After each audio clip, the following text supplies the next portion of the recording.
오늘 우리 계속해서 이어서 하나님의 어떠하신 성품 그것에 대한 내용들 9번째 시간이 되겠습니다. 하나님은 긍휼이 많으시고 은혜롭고 오래 참으시는 분이시다 라는 내용을 살펴보도록 하겠습니다.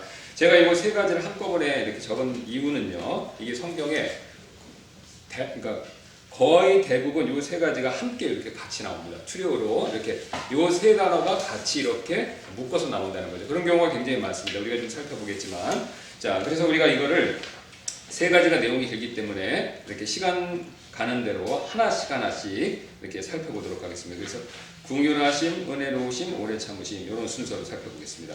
우리가 지난 시간에 배웠던 내용이 어떤 건지 혹시 기억나십니까? 하나님의 성품 중에 어떤 것이었죠? 하나님의 선하심이다 라는 내용을 살펴봤죠. 자, 그래서 그것과 연결돼서 이 하나님께서 선하시다라는 것에 대한 가장 구체적인 표현이 바로 뭐냐면 긍휼이 많으시고 은혜롭고 오래 참으신다라고 말씀하신다는 거죠. 이게 제 얘기가 아닙니다. 자, 성경의 근거가 출애굽기 33장 19절에 있는데요. 그분께서 이르시되 내가 내 모든 선함을 내 앞에 지나가게 하고, 자, 자신의 선함을 모세 앞에 지나가게 하신다라고 말씀하시면서 주의 이름을 내 앞에 선포할 것이요 또 내가 은혜를 베풀 자에게 은혜를 베풀고 긍휼을 베풀 자에게 긍휼을 베풀 자에게 긍휼을 베풀리라 하시고, 주께서 그 앞으로 지나가며 선포하시되 주로다 긍휼이 많고 은혜롭고 오래 참고 그 다음에 선함과 진리가 풍성한 주 하나님 이로다. 그러니까 하나님께서 선함을 내 앞에 지나가게 하신다라고 말씀하시면서 그것과 관계된 구체적인 하나님의 성품의 특징을 뭘 얘기하시냐면요, 긍휼, 은혜, 오래 참으신 걸 얘기하죠. 그리고 마지막에 선함을 또 한 번 반복해서 말씀하십니다.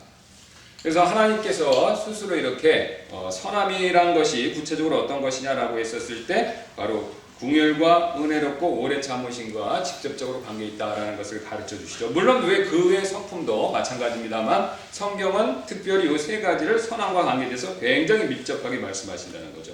자, 그래서 하나님의 긍휼하심과 은혜로우심과 그 다음에 오래 참으심을 동시에 말하는 경우가 굉장히 많습니다. 제가 바로 직전에 말씀드린 것처럼요, 우리가 시간이 없기 때문에 여기 제가 적어놓은 말씀을 다 읽지 않고 그 밑줄 긋은 것만 읽도록 하겠습니다. 느헤미야 9장 17절 말씀 보시면, 자, 오직 주는 항상 용서하시는 하나님이시요 그 다음에 은혜로우시며 긍휼이 많으시며 분노하기를 더디하시며 큰 친절을 베푸시는 분이시므로 그들을 버리지 아니하셨나이다.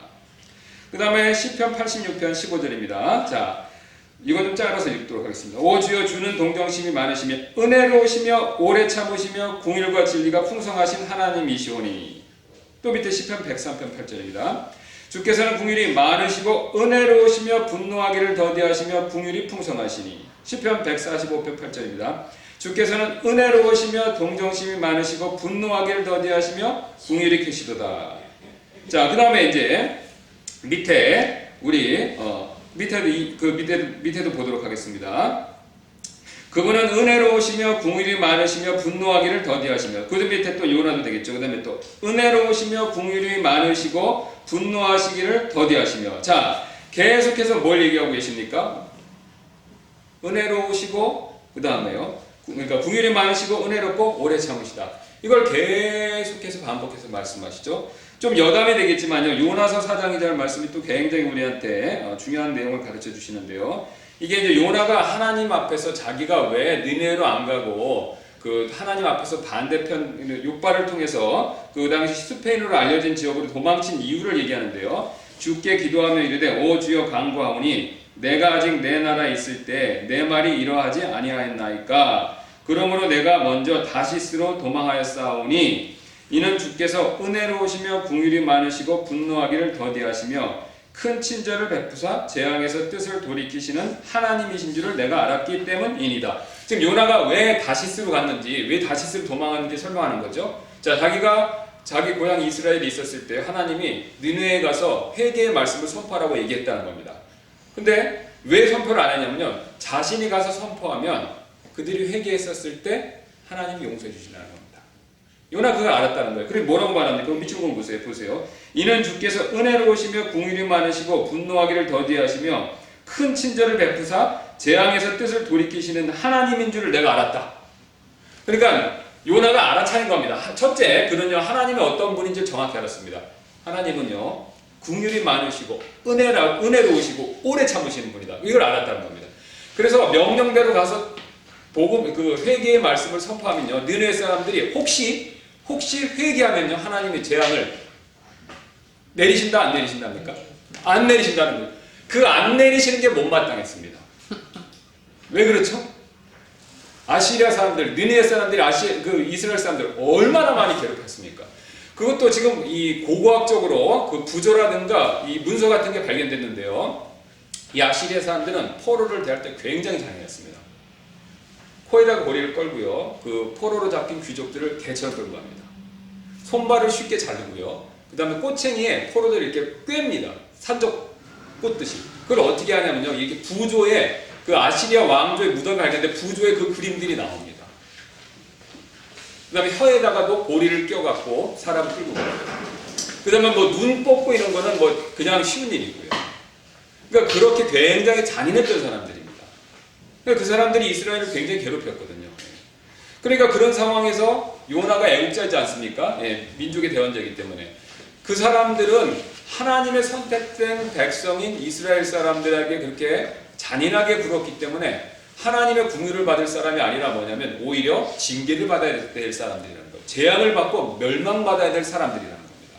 그러니까 요나가 굉장히 복수심에 불타서 그들이 용서받는 걸 원치 않은 거죠. 자, 그런 상황이 있었기 때문에 자신이 그곳에 가서 하나님 말씀을 전하면, 회개의 메시지를 전하면 혹시 그들이 회개하고 나서 하나님께서 그들을 용서해 주실까봐 그게 싫었다는 겁니다. 굉장히 요나가 어떻습니까? 우리의 실제적인 마음을 솔직하게 잘 표현했죠. 저는 그런 면에서 요나를 존경합니다. 그러니까 우리가 사실 어떤 일이 다른 사람과 관계에서 우리가 뒤에 살펴보겠지만 틀어졌었을 때, 화가 났었을 때 그 사람 잘 되기를 바라지 않죠. 벌 받아야 된다고 생각합니다. 예. 그래서 우리가 그런 마음도 갖고 그런 기도를 할 때도 있습니다. 자, 그런데요. 하나님은 반대로 생각하십니다. 오늘 주제와 관계돼서 하나님께서는요. 궁율이 굉장히 많으십니다. 용서해 주기를 원하신다는 거죠. 근데 우리는 때때로 이 분노하고 화가 나서 용서하기를 거절하고 오히려 그가 하나님의 심판과 징계를 받기를 원할 때가 많이 있다는 겁니다. 요나가요, 굉장히 그걸 솔직하게 표현했죠.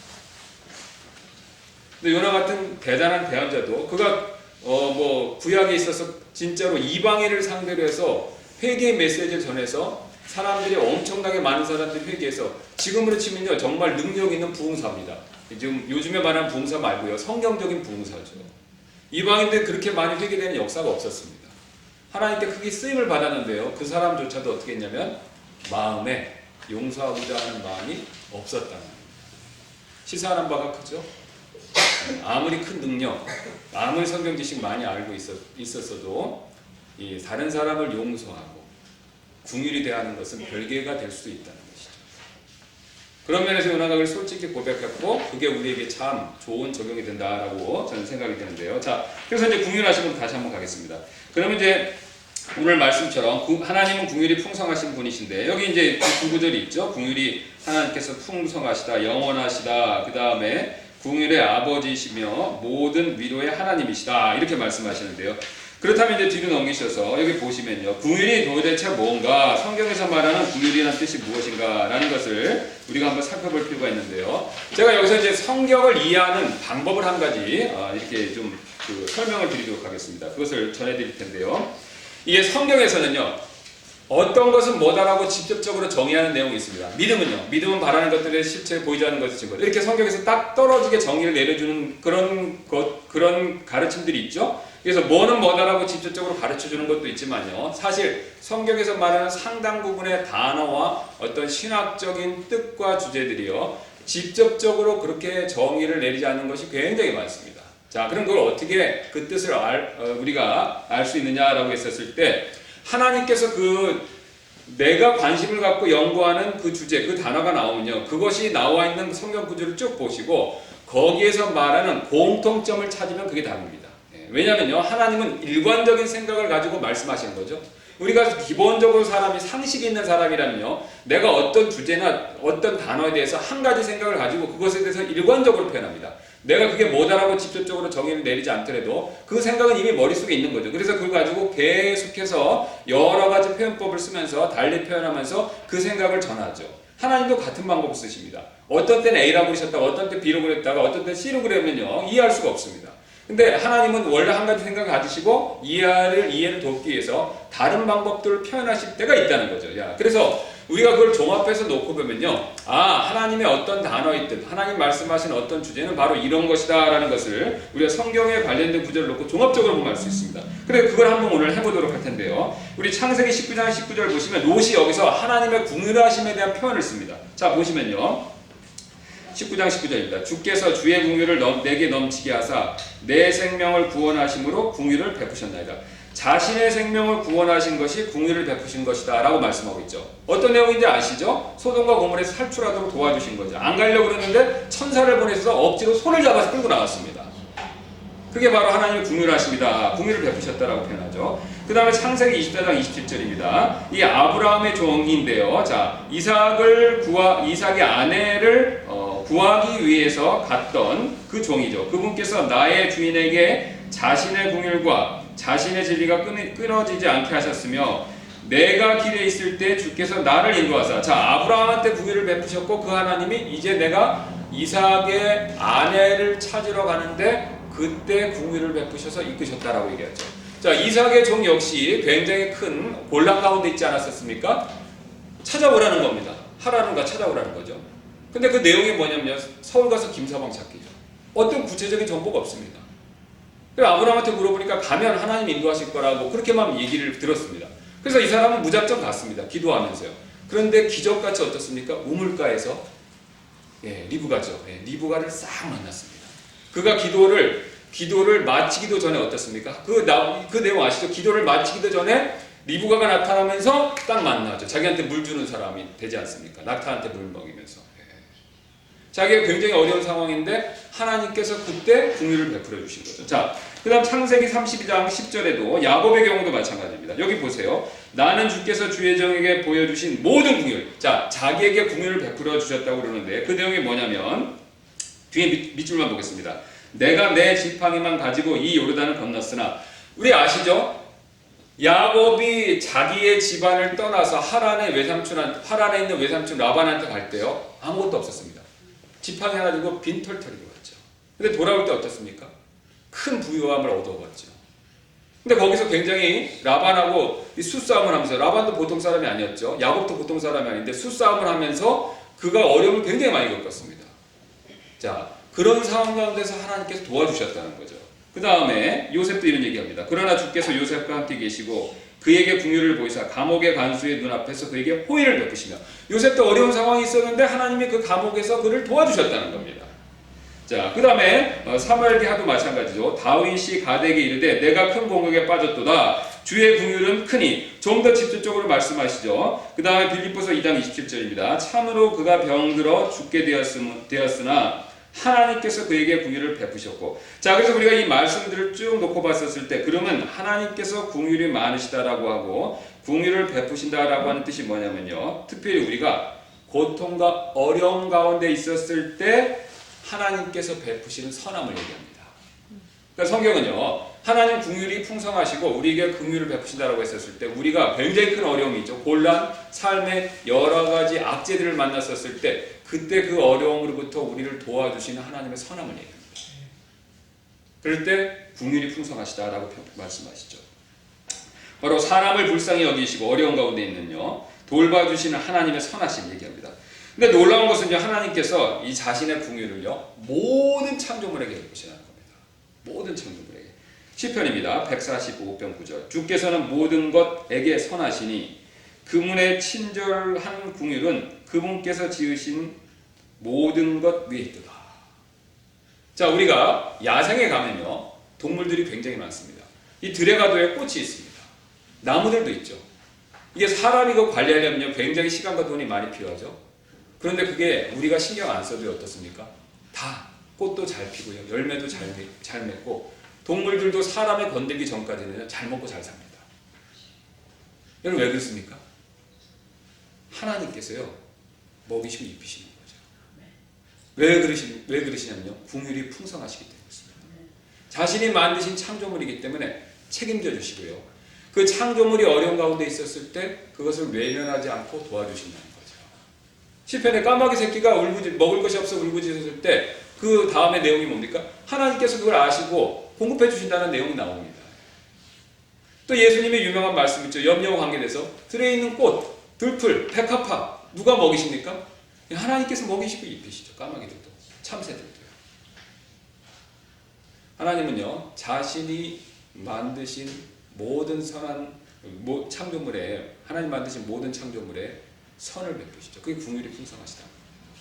자, 그래 좀 더 직접적으로 이해하시기 쉬운 뜻으로 말씀드리면요, 우리가 사람들이 하는 말 뜻으로 제가 좀 표현하면 적나라하게 표현하면 하나님은 굉장히 착하십니다. 굉장히 착하신 거예요. 우리식으로 표현하면 이 사람들이 어려움 당하는 것, 창조물이 어려움 당하는 걸 그냥 외면 못 하신다. 우리 가운데 성품이 그런 분이 있으시죠? 제가 이제 옛날에 한번 들었는데 그 어떤 분이 그런 말씀을 그 본인의 아버지는 굉장히 다른 사람 불쌍히 여기신대요. 그리고 지나가다 어떤 분이 그런 말씀하셨는데 그 사람이 길에서 거지같이 떨고 있다 그러면 옷을 벗어서 주고 오시는 분이시래요. 막 돈도 막 주고. 그런 분이 종종 있으십니다. 그럼 우리가 그런 분 볼 때 굉장히 그분은 착하다라고 표현하지 않습니까? 하나님은 그런 분 이상으로 선하시죠. 굉장히 착하십니다. 자, 그 다음에요. 얼마나 착하시냐면요. 하나님 얼마나 착하시냐면 하나님을 경외하지 않는 사람에게도 긍휼을 베푸십니다. 여기 예수님이 하신 말씀입니다. 오직 너희는 너희 원수를 사랑하고 선을 행하며 아무것도 바라지 말고 빌려주라. 그리하면 너희 보상이 클 것이요. 또 너희가 가장 높으신 이의 아이들이 되리니 그분께서는 감사하지 아니하는 자와 악한 자에게 친절하시니라. 그러므로 너희 아버지께서 긍휼을 베푸시는 것 같이. 자, 하나님의 긍휼을 베푸시는 내용이 35절에 이미 나와 있습니다. 감사하지 아니한 자와 악한 자에게 어떻게 하신다고요? 친절하신다는 겁니다.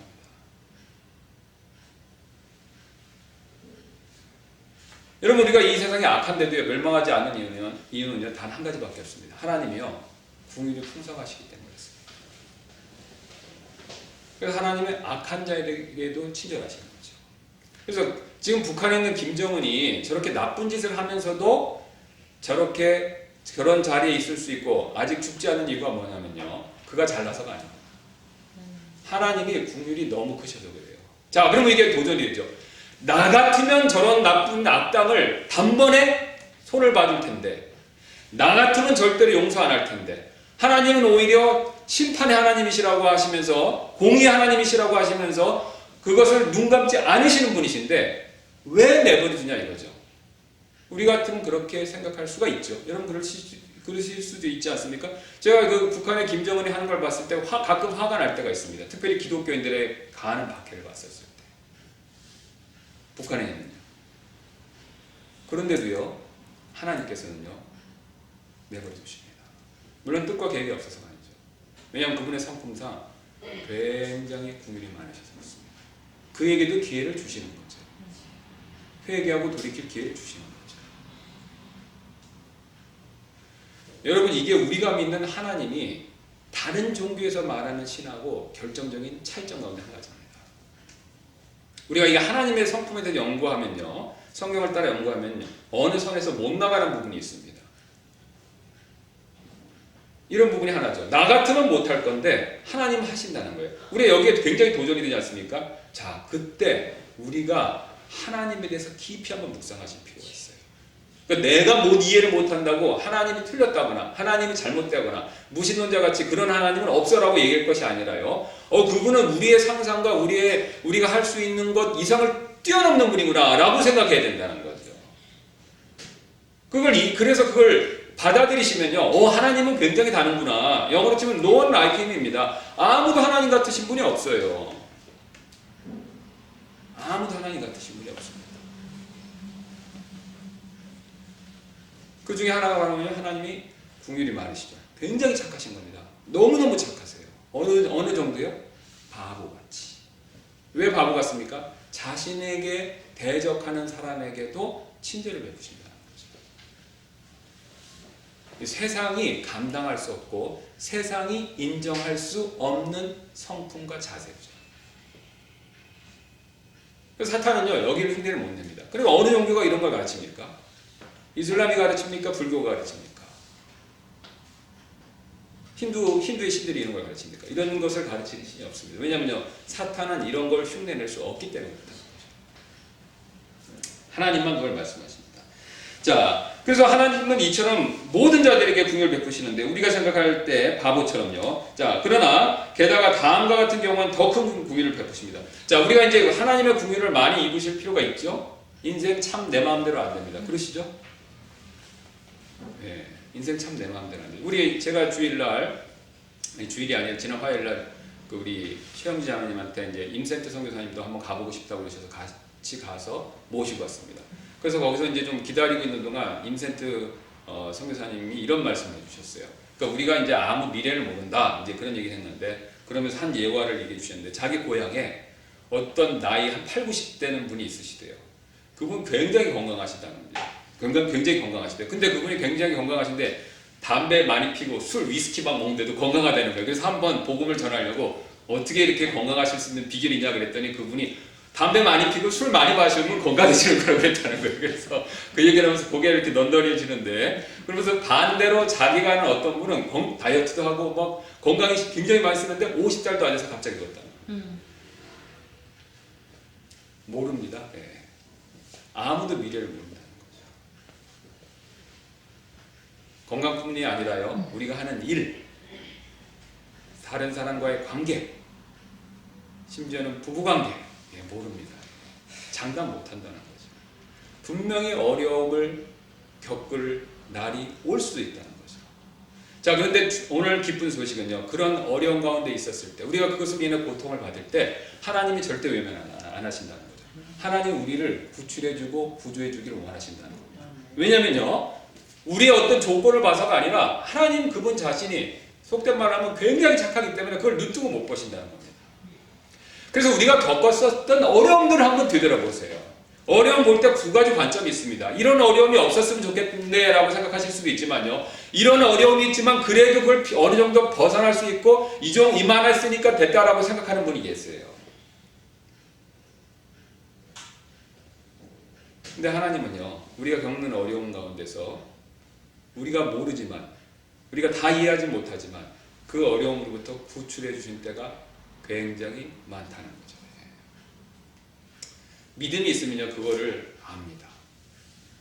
신앙이 있으면요 그걸 나중에 느끼죠. 여러분 다 그런 경우 있으시죠? 어떤 굉장히 큰 어려움이 있었는데 그때 누군가가 나를 도와준 것 같아. 사람을 통해서든지 아니면 어떤 때는 어떤 사건이나 정황을 통해서 그때 도와주신 분이 누구시냐면요 하나님이십니다. 사람이나 일을 통해서 도와주신 거죠. 왜냐하면요 하나님은요 우리가 어려운 가운데 고통받고 있는 것을 외면 안 하시기 때문에 그렇습니다. 긍휼이 많으신 거죠. 착하시기 때문이죠. 그러면 그 긍휼을 우리가 필요한데요. 그 긍휼을 더 많이 얻을 수 있는 방법이 뭐냐라고 했을 때 누가복음 1장 50절 이렇게 말씀하고 있죠. 그분의 긍휼이 그분을 두려워하는 자들에게 대대로 있도다. 이 긍휼을 원래 하나님이 착하셔서 긍휼을 베푸시는데 잘 베푸시는데 특별히 조건이 또 있습니다. 하나님을 두려워하면 하나님이 더 긍휼을 베푸신다는 거예요.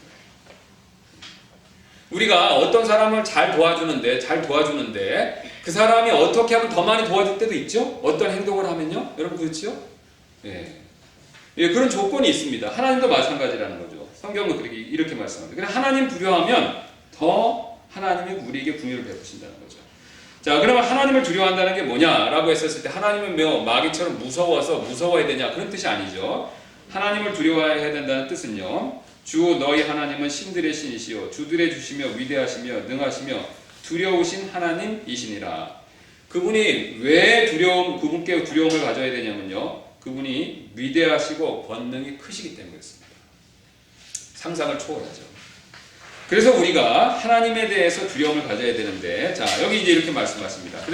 그러면 하나님을 두려워하는 구체적인 방법은 무엇인가라는 질문이 이어서 우리가 그것을 가져볼 수 있는데 하나님을 두려워하는 구체적인 방법이 신명히 나와 있습니다. 이제 이스라엘아 주 내 하나님께서 내게 요구하시는 것이 무엇이냐 오직 주 내 하나님을 두려워하여 그분의 모든 길로 걷고 그분을 사랑하며 또 내 마음을 다하고 혼을 다하여 주 내 하나님을 섬기며 바로 뭡니까? 명령하신 대로 그것에 따라 순종하여 걷고요. 하나님을 마음을 다해 섬길 때 그게 두려워하는 겁니다. 그러니까 하나님을 두려워하는 방법, 하나님 두려워하는 게 무서워서 숨으란 뜻이 아니라 하나님의 명령에 따라 걷고 하나님을 마음을 다해 섬기는 게 이게 하나님을 두려워하는 실천적인 방법이 된다는 겁니다.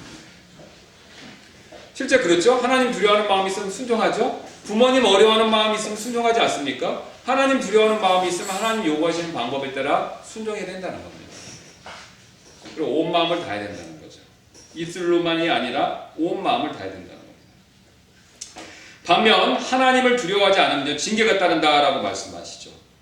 그래서 신명기 28장 58절 이렇게 말씀합니다. 내가 만일 이 책에 기록된 이 율법의 모든 말씀을 지켜 행하지 아니하고 이로써 주 내 하나님이라 하는 이 영화롭고 두려운 이름을 두려워하지 아니하면 주께서 내게 당할 재앙과 내 씨가 당할 재앙을 놀라운 것으로 만드시리니 그 재앙이 크고 오래가며 질병이 심하고 오래가리라. 자 보세요. 하나님을 두려워하면 하나님 긍휼을 더 많이 베푸시고요. 하나님을 두려워하는 것이 없으면 재앙이 있습니다. 굉장히 간단합니다. 하나님 경외하면요, 두려워하면요, 하나님 긍휼을 더 많이 베푸십니다.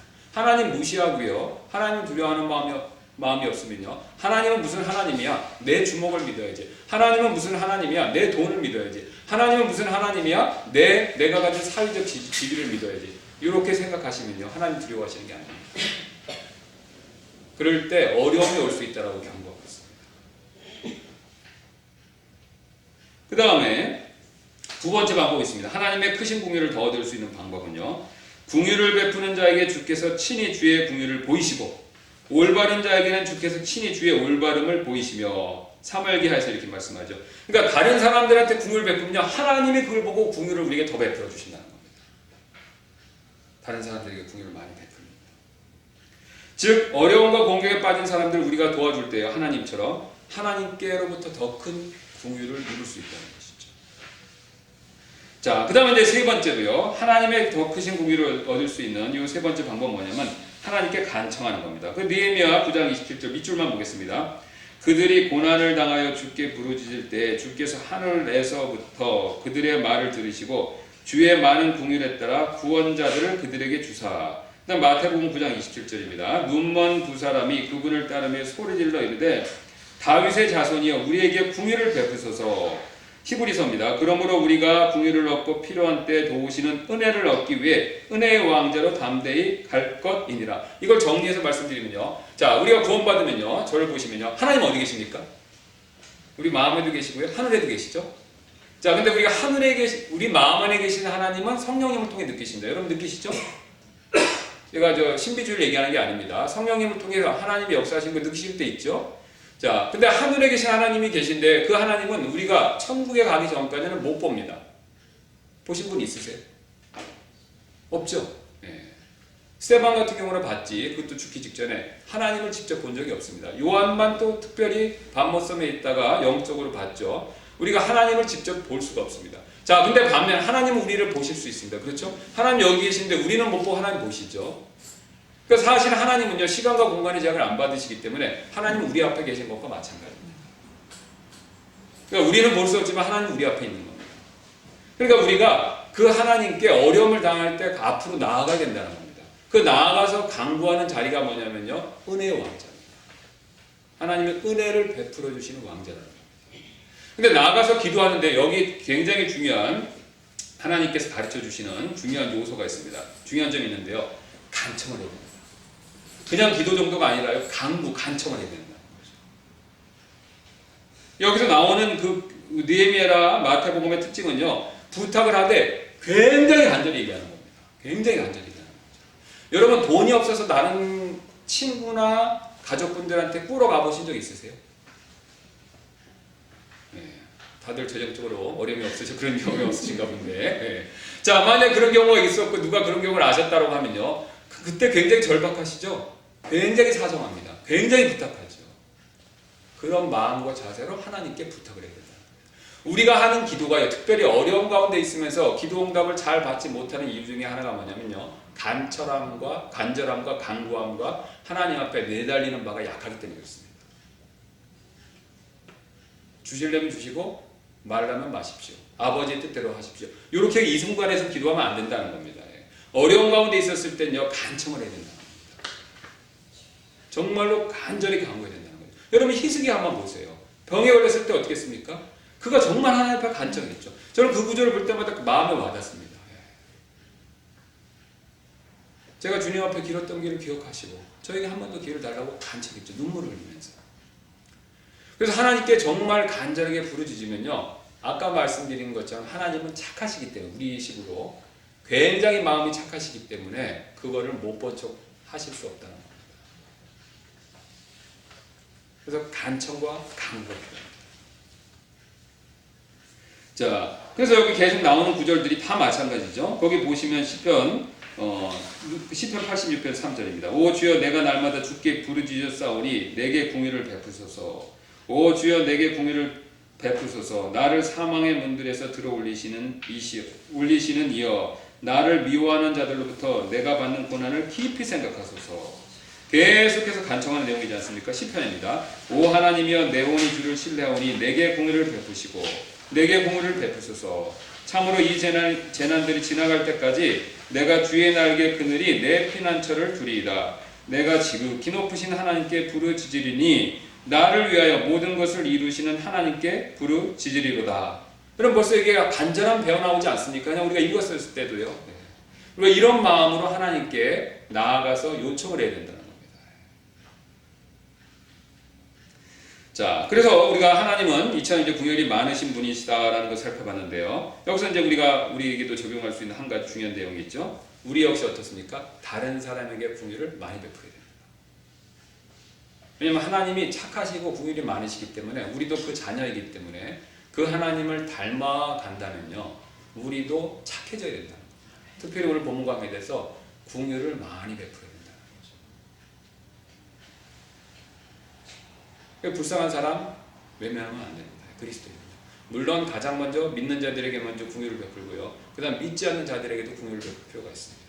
제가 한 번은 신학교에 있었을 때 이제 우리 미국 동료 신학생들과 같이 이제 신학교에서 무슨 저녁에 금요일 날 하는 모임이 있어서 좀 떨어진 데 운전해서 가고 있었습니다. 그래서 미국 친구 둘하고 제가 있었고, 그 미국 친구 운전해서 가는데요, 이렇게 쭉 가다가 교통사고가 났어요. 그리고 막 앰뷸런스가 오고 경찰차가 오고 막 난리가 났었습니다. 근데 그 지나가는데요, 그 친구 지나가면서 이 친구가 이렇게 얘기하더라고요. 다른 미국 친구한테, 그러니까 아무개 형제님, 지금 요 다친 사람을 위해서 잠깐 기도해 주실래요? 우리 잠깐 기도합시다.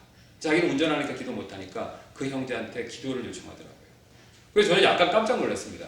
제가 그때까지만 해도요, 구원받지 않은 사람들을 위해서 또 저런 어려움을 당한 사람들에 대해서 기도해 본 적이 별로 없었어요.